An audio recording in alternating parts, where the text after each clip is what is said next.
अधिकांश लोक ग्रीष्म समय रे माटी हांडी व्यवहार करती किंतु यहाकू सफा करिवार सठिक उपाय बहुत कम लोक जानती।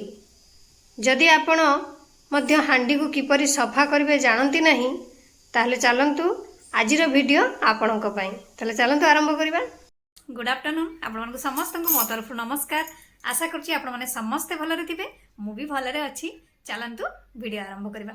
किंतु वीडियो आरंभ करबा पूर्वरु जदि आपण मानक भितरु केही जदि आज मो चैनल रे नुआ थांती ताहले प्लीज प्रथम चैनल टी को सब्सक्राइब कर दियंतु, पाखरे थिबा बेल आइकन को क्लिक करंतु जहा फल मो नुआ नुआ वीडियो रो नोटिफिकेशन आपण मानक पाखरे खूब शीघ्र पहुंची जिवो आ आपण माने मते टिके सपोर्ट करि परिबे आगु को जीवा पई। ताले चलंतु वीडियो आरंभ करिबा।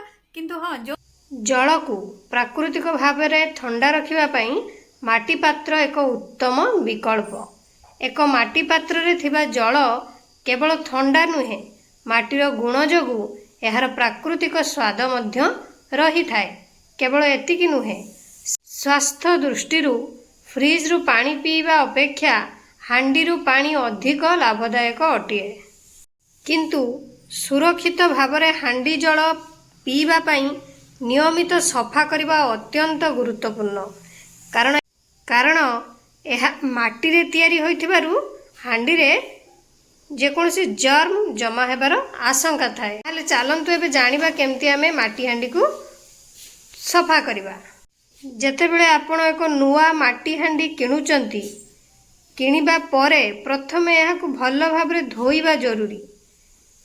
एथिपई हांडी को पानी रे भर्ती करी अल्प लेंबू रस किंबा लूण पकाई राति सारा ताकू छाड़ी दियंतु भिजेकी। परदिन माटी हांडी रे थिबा जल को सुरक्षित रखिबा पई एहाकू प्रतिदिन सफा करिबा उचित। सकाळे हांडी रु समस्त पानी बाहर करी सठिक भावरे धोई दियंतु।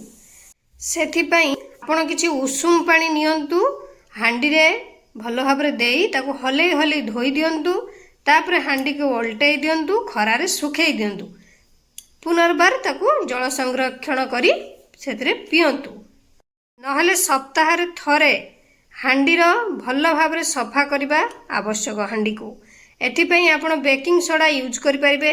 टिके बेकिंग सोडा को पानी रे मिसई हांडी रे ढालंतु, किछि समय छाड़ी दियंतु। तापरे हांडी को गोटे ब्रश साहाय्य रे भलो भावरे घसंतु, तापरे धोई दियंतु। माटी हांडी को सर्वदा गोटे ढांकुणी द्वारा घड़ई की आपण माने रखिबे, कारण धूली मशा किंबा अन्य कीटपतंग हांडीर पानी भितर जेमती पड़िबे नाही। सेथिपई आपण जेतेबेले हांडीर माटी हांडी किणुचंती तार ढांकुणी टिकु भी किनिया पई भूलिबेनी। आशा करछि आपण मानक वीडियोटी भल लागिथिबो। मु ताले रहूछि, पुणे देखाबो नेक्स्ट वीडियो रे। किंतु आपण माने please like comment share subscribe करिया पे भूलिबेनी। मते ताले विदाई दियंतु। नमस्कार।